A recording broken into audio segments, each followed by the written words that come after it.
Hi, வணக்கம். இன்று Singapore தேசிய தினத்தை கொண்டாடுகிறது.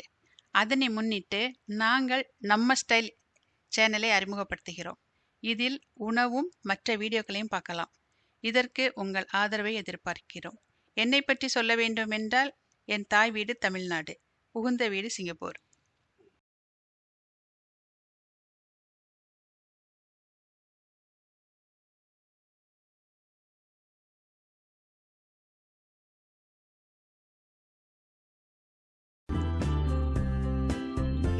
நாங்கள் அறிமுகப்படுத்துவது பார்லி பழ பாயாசம். இது புதுமையானது, ஆரோக்கியமானது. இதில் எண்ணெயோ நெய்யோ சேர்க்கப்படவில்லை. பாயாசம் செய்வதற்கு தேவையான பொருட்கள்: ஆப்பிள் 2 எடுத்திருக்கேன், கொய்யாப்பழம் 2 எடுத்திருக்கிறேன், மாம்பழம், திராட்சை கழுவிட்டு வெட்டி வச்சிருக்கேன் 2 2.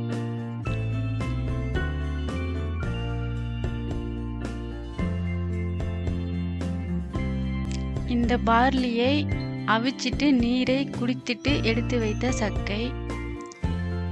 நீங்கள் புதுசா அவிச்சிட்டு அதே தண்ணீரையே பாயாசம் செய்யலாம். கொய்யாப்பழம் வெட்டி வச்சிருக்கோம், ஆப்பிள் தோல் சீவி வெட்டி வச்சிருக்கிறேன், திராட்சை பழத்தையும் கழுவிட்டு 2 துண்டா வெட்டி வச்சிருக்கிறோம், மாம்பழத்தையும் தோல் சீவிட்டு வெட்டி வச்சிருக்கிறேன்.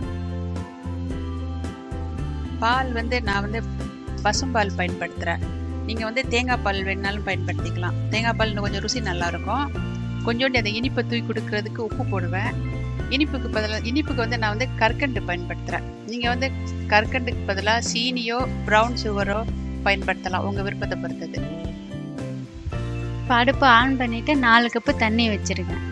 அந்த கல்கண்டு சீக்கிரம் கரையிறதுக்காக இப்போ சீக்கிரமாக போடுறேன். ஏன்னா கரையிறதுக்கு கொஞ்சம் நேரம் எடுக்கும், அதனால கொஞ்சம் முன்கூட்டியே போட்டுட்டேன். இப்போ அந்த எடுத்து வச்ச பார்லியை இப்போ நான் போடுறேன். போட்டுவிட்டு நீங்கள் வீட்டில் மற்ற பழங்கள் எதாவது இருந்தால் கூட வதங்கின மாதிரி இருந்தால் கூட தோலை சீவிட்டு பொடிசாக அதை கூட நீங்கள் அதில் பழத்தில் வெட்டி போடலாம். மற்ற பழங்களுக்கு போடுறதுன்னா அதையும் கூட வெட்டி போடலாம். நீங்கள் கொதி வந்துருச்சு, உப்பு போடுறேன் கொஞ்சம் இனிப்பை தூக்கி கொடுக்கறதுக்காக. இப்போ வெட்டி வச்ச கொய்யாப்பழத்தை போட போகிறேன். கொய்யாப்பழம் கொஞ்சம் கடினமாக இருக்கும். இந்த ஊர் கொய்யாப்பழம் கொஞ்சம் கடினமாக இருக்கும், அதனால் போட போகிறேன். இந்தியா பழம் நல்லா வாசமாகவும் நல்லா மெதுவாகவும் இருக்கும், இனிப்பாகவும் இருக்கும். இது இனிப்பும் ரொம்ப குறைவாக தான் இருக்கும். இதில் டவுன் பண்டான் கிடைச்சா அதையும் போடலாம், நல்லா வாசமாக இருக்கும். பண்டான் இலை போட்டால் தண்ணியிலே போட்டு விட்ருக்கணும். கிடைச்சவங்க போடலாம். சவ்வரிசி தேவைப்பட்டால் கூட போடலாம். கொஞ்சம் அதில் ரொம்ப திக்காக இருக்கும். எனக்கு திக்காக உள்ளது பிடிக்கலைங்கிறதுனால தான் இப்படி செய்கிறேன்.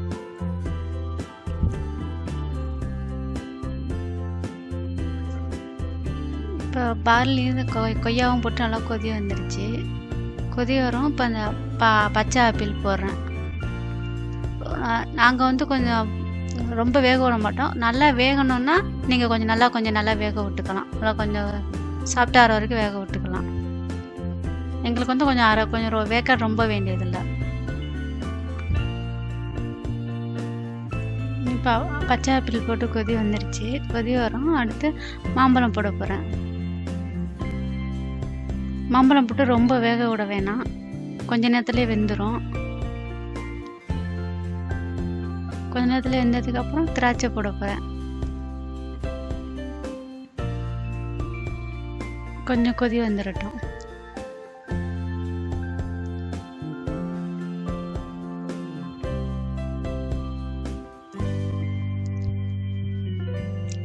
கடைசி பழம் திராட்சை பழம் போடுறேன். திராட்சை பழம் போட்டுட்டு கொஞ்சம் நல்லா சூடு வந்ததும் பால் மட்டும் போடணும் மேல்.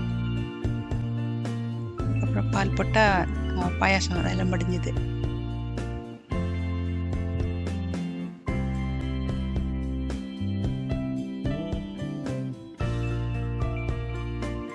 பால் ஊற்றுறேன். இது பசும்பால் தான். நீங்கள் தேங்காய் பால் வேணுனாலும் ஊற்றிக்கலாம்.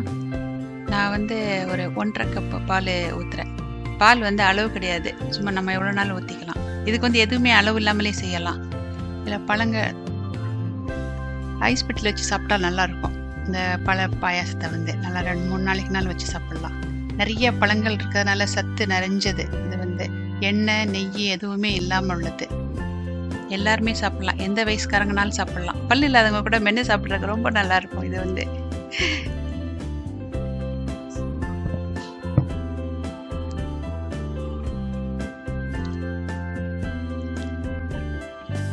இப்போ ரேஸாக கொதி வர ஆரம்பிக்குது. கொதி வருது, அதனால் அடுப்படைக்க போகிறேன்.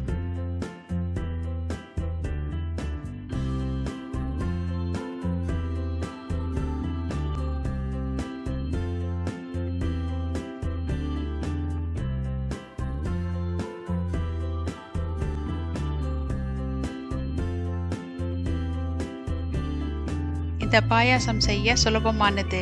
நீங்களும் செய்து பாருங்கள். கமெண்ட் பண்ணுங்க. உங்களுக்கு பிடிச்சிருந்தால் லைக் பண்ணுங்க, ஷேர் பண்ணுங்க, பெல் பட்டனை அழுத்துங்க, சப்ஸ்கிரைப் பண்ணுங்க. நம்ம ஸ்டைல் சேனலை பார்த்ததற்கு நன்றி.